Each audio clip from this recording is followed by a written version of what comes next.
ሰላም ጤና ስጥልኝ። እንዴት አላችሁ? ደህና ናችሁ ወይ? ተወደዳችሁና ተከበራችሁ የአርጃ ኢንተርቴይንመንት ተከታዮች ሰላምታዬ ባላችሁበት ድረሳችሁ። እኔ ያለ እግዚአብሔር ይመስገን። እኔ ዛሬ ስለ ሩታ ነው ማውራት የፈለኩት። እውነት በጣም ደስ ብሎኛል። እንኳን ደስ አለሽ ሩታዬ ማለት እፈልጋለሁ። በዚህ ሁኔታ ከሰው ጋር ተደምራ እንደዚህ አምሮባት ማየቴ ደስ ብሎኛል። የእነሱን ቻናል ከመጀመሪያ ጀምሮ ያው ይከታተላለሁኝ አለሁኝ የእነሱን ፕሮግራም እውነት በጣም ደስ ብሎኛል። በቃ እኔ እንጃ በፊት እንደማቃቴ ስጋ ዘመዴ እስከሚመስለኝ ድረስ ነው ደስ ያለኝ እሷን ሳያት ማለት ነው። አንዳንዴ እውነት ትቀጥናለች እንጂ አትበጠስ የሚባለው ነገር ትክክል ነው። አሁንም ቢሆን እኔ መቼም ቢሆን እኔ ከሷ ጎን ነኝ። ሀሳቧን ደግፋለሁ። አነጋገሯ ሁሉ ነገር ጥሩ ነው። ለሰው እንትን ስትል አስተሳሰቧ ደስ ይላል። እንደ አብርሽም ባትሆን ያ አብርሽ አሁን ነው ዛሬ ላይ ነው ትንሽ በቃ ሰውን ውጣ ከመሃላችን እንደዚህ ነው ምናምን ማለት የጀመረው እንጂ በዛን ሰዓት ስለ ሞራሏ እንኳን አልተጨነቅም እሱ። ፍቅርን ይዞ የፈለገበት ቦታ ሲሄድ እሷን ሲያስናናት ከሷ ጋር ሲወጣ ከሷ ጋር ደስ ብሎት በቃ ከሷ ጋር ሁሌም ከሷ ጋር እንዳለ ነገር ሲያስመስል ምንም ነገር ስለ ሩታ የተሰማው ነገር የለም ለሱ ማለት ነው። እንደውም እኔ በዛን ሰዓት ምንድነው እሷን ለማበሳጨት ብቻ የሚያደርግ ነገር ይመስለኝ ነበር። በጣም እናደድበት ነበር አብርሽ ላይ ማለት ነው። ዛሬ ግን ያው እሷ ከሰው ጋር ከሌላ ሰው ጋር ሆና ህይወቷ ደስተኛ ሆና ምን ሆና በቃ አልፈልግም ብላ በሙሉ ቃል ስትናገር እሱ ዛሬ ገና ገብቶት አንተ ምን አገባህና መሃላችን የገባኸው ውጣልን ማለትም የጀመረው ማለት ነው። ይሄ ማለት ምንድነው? ሩታ በዛን ሰዓት ብቻዋን ባለችበት ሰዓት እሱንም አልነካችም፣ ምንም አላለችም፣ እሱንም ለማናደድ አልሞከረችም። ግን እግዚአብሔር ደግሞ ቀኑን ጠብቆ አንድ ቀን ለተጎዳው ሰው ደግሞ ቀን ይሰጣል። ይሄ በጣም መልካም ነገር ነው እሷ ላይ ያየሁት ማለት ነው። እና እግዚአብሔር ቀን ይሰጣል አንዳንድ ሰው እንደዚህ በቃ በንጹህ ልቦና በንጹህ ህሊና ሰውን ያለመጉዳት ሰውን አለመበቀል እሷ ብዙን ነገር በቃ ጓደኞቿም ትስሯት በተለይ እህቷም ስትለምናት የነበረው ነገር በጣም በቃ ሁሉንም ነገር በትዕግስቱ ወስዳ ሀሳቧን ብቻ ተከትላ የራሷን ጭንቅላት ብቻ ተከትላ ሄዳ እዚህ ደረጃ ላይ ደርሳለች። ዛሬ ግን ባለፈው ቪዲዮ ላይ ያየሁት ሩታና የሩታ ጓደኛ አንድ ላይ ሆኖ ሳለ አንተ ከመሃላችን ውጣ በቃ ምናምን ስል ነበር አብርሽ ማለት ነው። ይሄም ደግሞ እንደኔ ማለት ነው አብርሽ ገና አሁን ነው መቀናት የሆነ ነገር በቃ እሷ በፊት በቃ እሷ ርካሽ ነገር አድርጓት ማንም አይፈልጋት ማንም ሰላም አይላትም።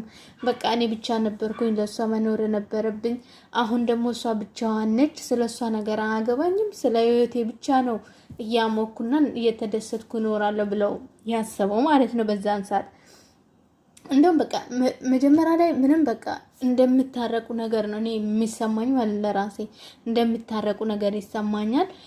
ፍቅርም ከመሃላቸው ትወጣለች ምናምን እያልኩ ነበረ። ተስፋ የቆረጥኩበት ቀን ምን እንደሆነ ታውቂያላችሁ? እሱ የፍቅረኞች ቀን ላይ ፍቅርን ይዞ ለሷ የቤት ምናምን ውሉን ምናምን ሲያዋውላትና እንደ ስጦታ ሲያበረክታት በዛን ሰዓት እውነትም በቃ እንጃ እውነትም በዛን ቀን አብርሽን የጠላሁት ለምን ቢያንስ በቃ ሩታ ምንም ነገር በቃ ክፋትም ምንም ነገር የለባትም። በቃ ስትናገርም ስታወራም ስለሱ ክፋትም አታወራም። ስለ ወደፊቷ ህይወት ነው በቃ መልካም ነገር እንደሚገጥመው ነው ለሱ የምትመኘው።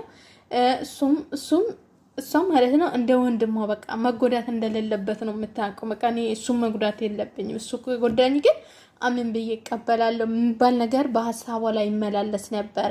ግን እሷ እውነትም አድርገዋለች፣ ጊዜ ሰጥተዋለች፣ ጠብቀዋለች፣ ሁሉንም ነገር በትዕግስት አሳልፈዋለች። እሱ ከሴት ጋር ሲወጣ ከፍቅርን ቤት አምጥቶ ምን ስለ ራሱ በቃ ችለዋለች ሁሉንም ነገር። እንደዚህ አድርገኛል እንደዚህ ሆናል ብላ እሱን አልወቀሰችም ማለት ነው። እሱ ግን የእሱ ተቃራኒ ሆኖ በገዛ ቤቷ ሌላ ሰው አምጥቶ ምናምን እንደዛ ሲያረግ ከዛ ከፍቅር ጋር የልጅነት ፍቅሬ ምናምን ደግሞ ምንድነው ከማጋኑ በጣም የሚያምረው ማናት ለኔ የምትሆነው ምናምን እያለ ሲያወራ የነበረው ማለት ነው።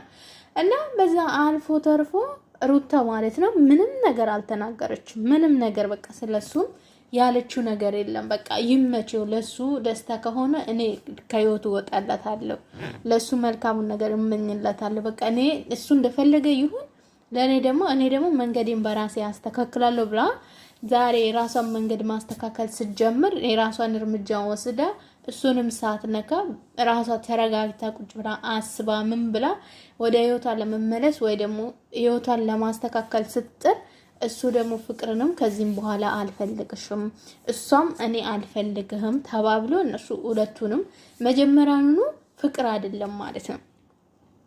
መጀመሪያውኑ ፍቅር አይደለም፣ ሁለቱም መሀል ያለ ፍቅር ሳይሆን ሩታን ለመጉዳት ወይ ደግሞ ሩታን ለማናደድ ያደረጉት ነገር ነው፣ እኔ እንደተረዳሁት ከሆነ ማለት ነው። ምክንያቱም በዛን ሰዓት ፍቅርም ሆነች አብርሃም እነሱ በቃ እኛ አለን ለእርስ በራሳችን እኛ አለን። ፍቅርም በቃ እድሜ ልኳን ከሱ ጋር እንደምትቀጥል ነገር አድርጋ የራሷን ፍቅረኛም ስትገፋ ነበረ። አብርሽም በቃ ስለ ሩታው እንደዛው በቃ እንደዛ እንዳልሆነላት እንደዛ እንደወደደት በመጀመሪያ ጊዜ እነሱ ስለያዩ መጀመሪያ ጊዜ እንትኑን የሰሩበት ጊዜ ድራማውን ሲሰሩበት የነበረ ጊዜ በመጀመሪያ ጊዜ በፍቅራቸው ላይ ከቡታጅራ እንደመጡ በዛን ሰዓት ጀምሮ ነበር እኔ ቻናሎችን ሲከታተል የነበርኩት ማለት ነው። እና ያ ነገር ሁሉ እንዳልተፈጠረ ተደርጎ የፌክ ነገር አድርጎ ከዛም በኋላ ደግሞ መልሶ ከፍቅር ጋር የመጀመሪያ አይነች ለኔ የምትሆነው መጀመሪያ አይነች ከኔ ላይ የምታምረው ምናምን እያለ ሲያወራ የነበረው ማለት ነው። ሆኖም ቀረም ግን እግዚአብሔር ደግሞ ለሁሉም ነገር ቀን አለው። ፈጣሪ ይመስገን።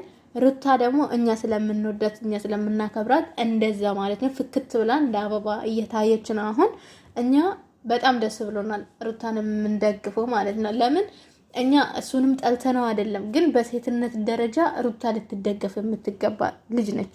ምክንያቱም ሁሉን ነገር ረጋ ብላ ነው በቃ በሰከነ ህሊና ነው ቁጭ ብላ አስባ የምትናገረውን ነገሮችን ሁሉ ነገር እነ ጽጌም እነ ዳኒም ሜሪም ውስጥ ገብታ ሁሉንም ነገር ለማስተካከል የምትሞክረው እንደውም ሜሪ ነች እንጂ እነ ጽጌና ዳኒ የባሱ በጥባጭ ናቸው። በተለይ ጽጌ በጣም ትበጠብጠዋለች ሁሉንም ነገር ማለት ነው። ወይ ራሷን አታውቅም፣ ወይ ሰው አታውቅም፣ ወይ ንግግር አታውቅም፣ ወይ ምንም በቃ እኔ እንጃ። እኔ በእነሱ መሀል አልተመቸችኝም እውነት ለመናገር ማለት ነው። ስለዛ ማለት ነው ሩታዬ በርቺ፣ ጠንክሪ። ካንቺም ደግሞ ብዙ ሰው ካንቺም ትምህርትም ልምድም ይወስዳል። ሁሉም ወንድ ትክክል ነው ማለት አይደለም፣ ወይ ደግሞ ሁሉ ሴት ትክክል ነች ማለት አይደለም። ሁሌ ደግሞ ሴት ተጎጂ ሆነ እንደዛ እንደተሰበረችው ትቀራለች ማለት አይደለም። ወንድ ልጅ ደግሞ ሰባሪ ነው ጠቂ ነው ማለት አይደለም። ያው ጥሩ ወንድም አለ፣ መጥፎ ሴትም አለች ማለት ነው። ስለዛ ስላሳየሽን ጥሩ ባህሪ በጣም እናመሰግናለን። ስለ ትዕግስትሽ፣ ስለ አነጋገርሽ፣ የምትጠቀመው ቃላቶች ለሰው ልጅ ላለሽው ክብር በጣም ደስ የሚል ነገር ነው። እግዚአብሔር ይመስገን። እንደዛ አንቺ ተረጋግተሽ በማየታችን በተለይ እኔ በማየቴ ደስ ብሎኛል በበኩሌ ማለት ነው። ስለዛ አሁንም ቢሆን እግዚአብሔር ደግሞ ከዚህ የበለጠ ተስተካከለና ያማረ ህይወት እንደሚሰጥሽ ተስፋ አደርጋለሁ። እስከዛሬ ድረስ የጠበቀሽ ህሊናሽን ንጹህ አድርጎ ያቆየልሽ ፈጣሪ ስለሆነ ለነገም እሱ ይከተልሽ እላለሁኝ። ባይ ባይ። በሚቀጥለው እንገናኛለን። በርቺ ሩታዬ።